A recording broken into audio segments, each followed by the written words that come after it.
Bonjour et bienvenue dans cette vidéo dédiée aux objectifs dans Asana. Donc Asana, c'est un outil de gestion de projet qui est plutôt intuitif et simple à utiliser, utilisé par des millions de personnes. Et il y a une fonctionnalité dans Asana qui est vachement intéressante, c'est les objectifs, qu'on retrouve pas forcément dans d'autres outils de gestion de projet du même type. Donc dans cette vidéo, on va parcourir ensemble les objectifs dans Asana pour que vous puissiez imaginer comment les utiliser pour votre entreprise. On est parti. Avant de commencer, je me présente, moi je m'appelle Solène, je suis consultante en organisation et spécialisée dans 3 outils, Asana, Monday et Notion. Donc là, on parle d'Asana. Asana, c'est ce que j'utilise depuis un bon moment maintenant. J'ai déployé chez des dizaines et des dizaines de clients qui en sont plutôt satisfaits. Et souvent, donc, on l'utilise en mode gratuit, ensuite on passe au mode intermédiaire, payant, et on hésite à aller vers le mode plus avancé. Et cet abonnement un peu plus poussé dans Asana nous permet justement d'accéder aux objectifs. Donc le but aussi aujourd'hui, c'est de voir pour vous s'il est temps de passer au niveau supérieur sur Asana ou pas. Alors, on va commencer par poser le cadre. C'est quoi des objectifs d'entreprise et à quoi ça sert? Globalement, un objectif, ça va vous permettre de définir une vision, un chemin à prendre dans votre activité professionnelle, puisque là on parle de l'activité professionnelle sur Asana. Pour définir ces objectifs, il y a plusieurs méthodologies et il y en a qu'on peut quand même bien recommander parce qu'a priori elles s'appliquent tout le temps.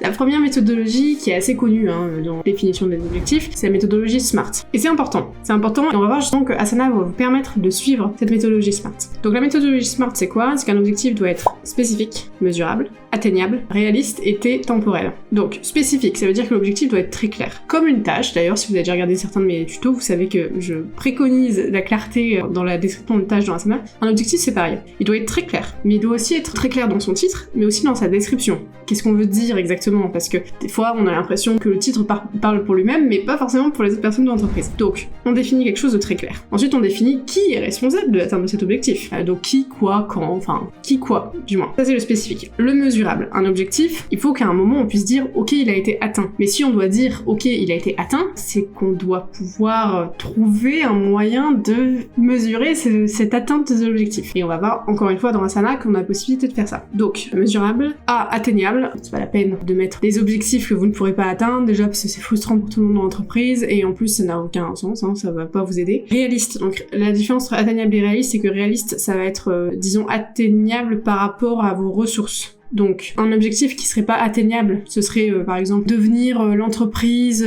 française la plus connue du monde entier. Bon, du monde entier c'est compliqué parce que il y a beaucoup de monde quand même. Un objectif qui serait pas réaliste, par exemple, ce serait devenir la marque française dont on parle le plus en Allemagne d'ici 3 mois. 3 mois, c'est un peu court. C'est possible, je pense que cet objectif est réaliste, mais 3 mois, c'est un peu court. Donc voilà, il faut que ce soit réaliste, il faut que ce soit atteignable par rapport à vos ressources, autant que vous avez, et puis voilà, vos ressources humaines. Et temporel. Donc le temporel, c'est important aussi pour la mesure, puisque le temporel va vous permettre de définir un laps de temps pendant lequel vous souhaitez atteindre cet objectif, et à la fin du coup de ce laps de temps, vous devez dire, ok, on en est où par rapport à notre mesure. Donc, par exemple, un objectif temporel, ce serait, je vais prendre mon cas, donc moi je suis consultante indépendante, je suis du conseil en organisation, on pourrait dire que mon gros objectif général, ce serait faire plus 40% de chiffre d'affaires en 2024, voilà. Donc c'est temporel parce que c'est 2024, je suis entre le 1er janvier et le 31 décembre. Plus 40% de chiffre d'affaires, c'est mesurable parce que je prends juste le chiffre d'affaires de la fois d'avant et je vois comment faire ça. C'est tout à fait réaliste et c'est tout à fait atteignable. Donc ça c'est un exemple d'objectif. Donc la méthodologie SMART, c'est la première méthodologie qui est assez connue et que je recommande vivement parce que ça va permettre de faire de bons objectifs. Deuxième méthodologie qui est aussi assez courante et encore une fois, on va juste après passer dans Asana pour voir à quoi ça ressemble. Donc encore une fois, Asana soutient cette méthodologie-là, c'est la méthodologie OKR. Objectif Key Result. L'idée ici, c'est qu'on peut définir un objectif, donc par exemple, on va garder celui que je viens de dire, donc faire plus 40% de chiffre d'affaires en 2024, sur mon activité d'indépendante. Donc, j'ai un objectif, maintenant, il faut que je me pose la question, mais comment est-ce que je vais faire pour y atteindre? C'est quoi les piliers sur lesquels je vais me reposer pour atteindre cet objectif général? Donc soit on peut se dire que c'est des objectifs spécifiques, soit dans la méthode OKR, on appelle ça des Key Result. Donc par exemple, faire 40% de chiffre d'affaires en 2024, je peux travailler sur différents piliers, l'un étant d'augmenter ma visibilité, et notamment avec ce que je suis en train de faire là, je reprends ma chaîne YouTube après un an de... un an sans grande activité. Donc le premier key result, ce serait d'augmenter ma visibilité à travers YouTube, mais ça c'est pas un objectif très spécifique, mesurable, etc. Donc on pourrait dire que ce serait d'atteindre 3000 abonnés. sur YouTube, voilà. Soit je prends ça, et là je prends un risque parce que j'ai pas trop la main là-dessus, soit je dis plutôt qu'il faudrait, pour atteindre mes 3000 personnes, que je publie une vidéo par semaine. Et donc là je peux me dire que je veux publier 52 vidéos YouTube. Là au moins je sais que je pourrais le mesurer facilement, et je sais qu'il y a que moi qui ai quelque chose à faire là-dedans, alors que quand je dis que je veux 3000 abonnés, bon il y a un peu de place au doute, mais je vais rester sur celui-là. Juste, on va dire 3000 abonnés sur ma chaîne YouTube.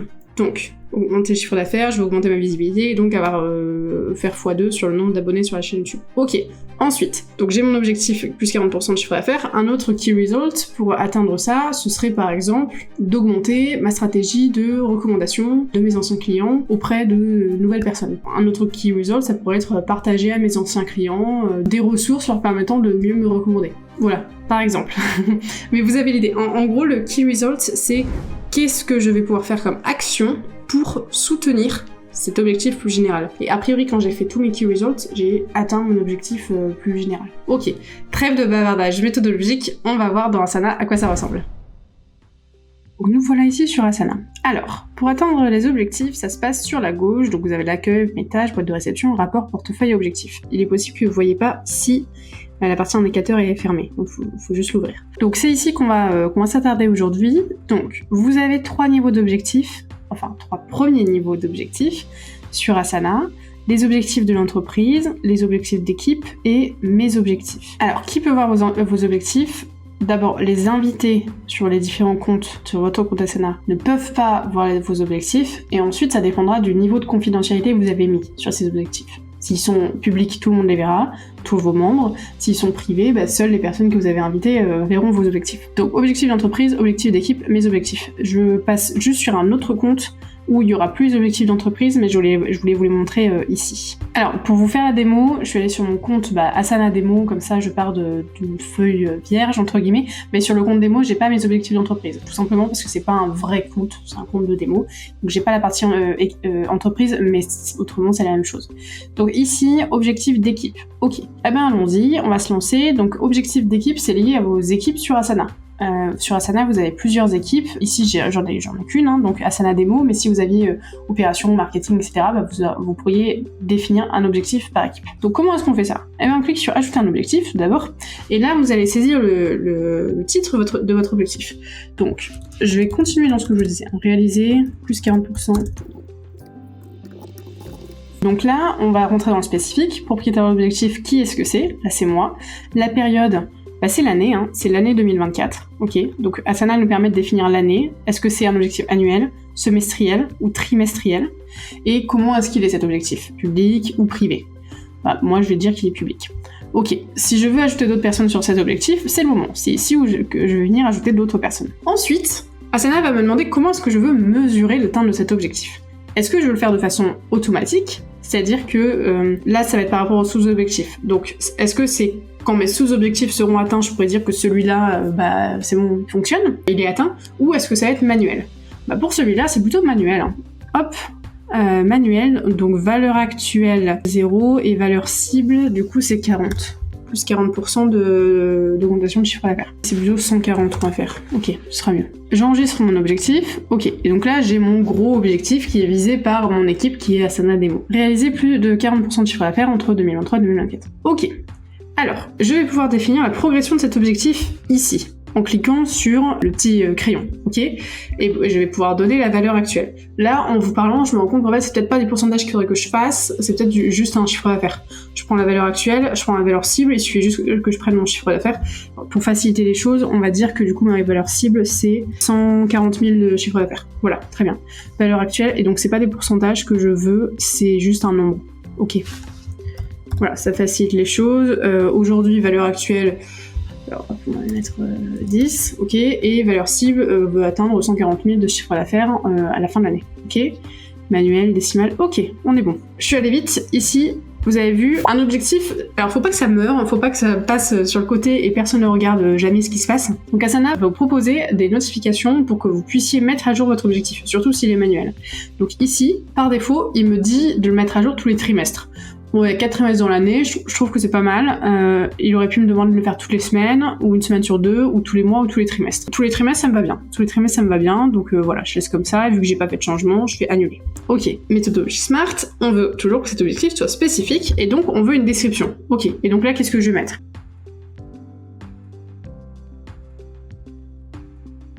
Ok, donc maintenant, j'ai mon objectif général, j'ai ma période, on est bon, j'ai mon équipe, ok. Maintenant, on va regarder comment l'atteindre, donc ce que je vous disais tout à l'heure, et donc notamment avec la mise en place de sous-objectifs. Mon sous-objectif numéro 1, je vais le créer, ce serait... Ok, atteindre 3000 abonnés sur YouTube. Quelle période? Je vais rester sur l'année, donc ok, public. J'ai mon objectif par an qui est donc chiffre d'affaires. Comment je veux mettre à jour ça? Là, ça va encore être manuel. Ok, je commence à 0. Non, je commence pas à 0. Je commence, je sais plus, je vais commencer aux alentours de, on va dire 1300, et je veux atteindre 3000. Ok, enregistrer l'objectif. Ok, atteindre 3000 abonnés sur YouTube, donc là je vois où j'en suis, ok. Donc là je suis dans mon sous-objectif, je peux encore ajouter un sous-objectif. Et là je pourrais dire comment je fais pour atteindre 3000 abonnés sur YouTube. Bah, donc là on est vraiment dans la partie opérationnelle. Bah, ce serait publier une vidéo par semaine, et là ce serait intéressant juste pour l'exemple de vous montrer comment on fait pour avoir des objectifs qui sont pas à l'année mais peut-être au semestre ou au trimestre. Bah, là je travaille en trimestre, et donc on va dire que j'ai besoin de publier 12 vidéos par sur Q1, donc le premier trimestre. Ok, période du coup je mets T1, ils appellent ça T1. Hop, confidentialité, membre, ok, mode de mise à jour. Alors là je pourrais ne pas utiliser le mode manuel mais le mode automatique, et je vais vous montrer comment. Ok, je vais aller créer dans Asana Démo un projet qui s'appelle vidéo YouTube T1. Ok, j'ai créé mon projet, et là, je vais avoir... Et donc là, j'ai mis toutes mes vidéos. Pour toutes ces vidéos-là, je suis responsable, ok, et je peux mettre des dates d'échéance. Je veux publier une vidéo par semaine, donc ça, ce sera à partir du 11 janvier, ensuite le 18 janvier, ensuite le 25 janvier, etc. Ok, donc maintenant je retourne sur mes objectifs. Donc je vous ai dit, réaliser ok, donc le sous-objectif, atteindre 3000 abonnés sur YouTube, et le sous-objectif en dessous, publier 12 vidéos sur le T1. Et donc là, je peux faire une mise à jour automatique et non pas manuelle, en associant mon projet vidéo YouTube T1, et en disant que la progression, c'est par rapport aux tâches qui sont réalisées. Ok, donc là on voit que je suis à 0% sur 100%.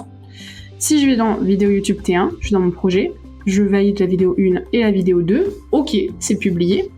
Je retourne maintenant dans mes objectifs, publier mes 12 vidéos sur YouTube, j'en ai publié 2 sur 12, et donc je suis à 17% de réalisation. Donc on voit bien 2 tâches terminées, 10 non terminées. Et là, j'ai une progression qui se fait donc de façon automatique sur ces objectifs-là. Ok, je remonte au-dessus, donc atteindre 3000 abonnés sur YouTube. J'ai la possibilité aussi d'ajouter donc mes sous-objectifs et aussi mes activités connexes. C'est-à-dire que j'ai envie, quand je suis sur atteindre 3000 abonnés sur YouTube, de voir tous mes chantiers qui sont sur Asana qui sont liés à cet objectif. Ça peut être le nombre de... Enfin, ça peut être du coup les vidéos qui sont publiées, mais ça peut aussi être potentiellement travailler sur, je sais pas... mon personal branding, ça peut être sur chercher un monteur, enfin voilà, toutes les activités du coup qui sont pas liées à ce projet-là, mais qui sont liées potentiellement à d'autres projets qui m'aident à atteindre cet objectif. Donc dans ce cas-là, dans activité connexe, je vais venir associer le bon objectif. Je vais mettre premier projet Asana juste pour l'exemple. À quoi ça sert? Moi je suis en train de créer ces objectifs-là, mais si je travaille avec quelqu'un qui a envie de savoir comment ça avance, tout ça, mais qui n'est pas dans l'opérationnel, bah lui il va juste aller voir l'objectif et il va voir tout ce qui se passe sur cet objectif, les projets qui sont liés, les tâches, comment ça se met à jour, etc. Toujours dans cette optique de travailler donc avec plus de monde et partager les mises à jour, les progressions de ces objectifs, il y a ici du coup les statuts d'objectifs. Atteindre 3000 abonnés sur YouTube. Ok.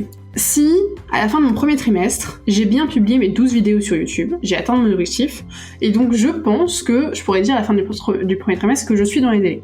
Donc je pourrais ajouter un statut dans les délais. Le statut dans mes délais, je pourrais mettre un petit résumé, mettre le travail accompli, les éléments bloqués, les étapes à suivre. Encore une fois, ça me sert soit à moi pour que dans le futur, je puisse me rappeler de là où j'en étais à la fin du premier trimestre, soit que les personnes avec qui je travaille n'aient pas besoin de me poser des questions sur l'atteinte de ces objectifs, mais j'ai juste besoin d'aller voir dans la mise à jour.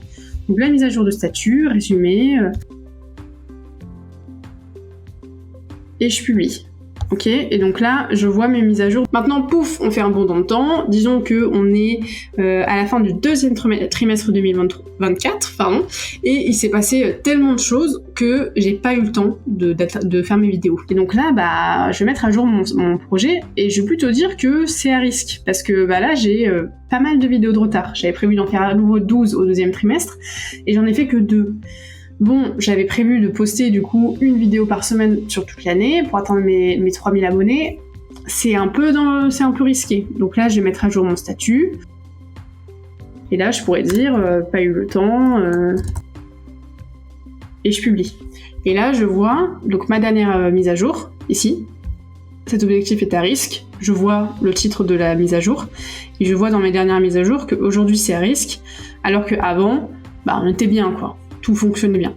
Donc ça permet au fil de l'année de voir comment évolue la progression des objectifs et de mettre tout le monde sur la même page et avoir voilà, toutes les bonnes informations. Donc ça c'est vraiment top. Les objectifs sur Asana c'est vraiment cool. Après attention, il faut vraiment être régulier dans le suivi de ces objectifs. C'est pas facile de définir des objectifs et ça prend du temps de les mettre à jour. Donc il faut bien le faire. Il y a une chose que j'ai pas dite qui est une bonne pratique je pense. Dans la description ici, donc on peut donner du contexte. Donc c'est une description d'objectifs. D'ailleurs peut-être que je vais aller ici. Hop. Dans ma description, donc là j'avais mis CA 2023, donc 100 000, CA 2024 espéré 140 000, ok. Je peux aussi définir ce que c'est qu'un objectif qui va être totalement atteint, partiellement atteint et pas atteint du tout. Donc,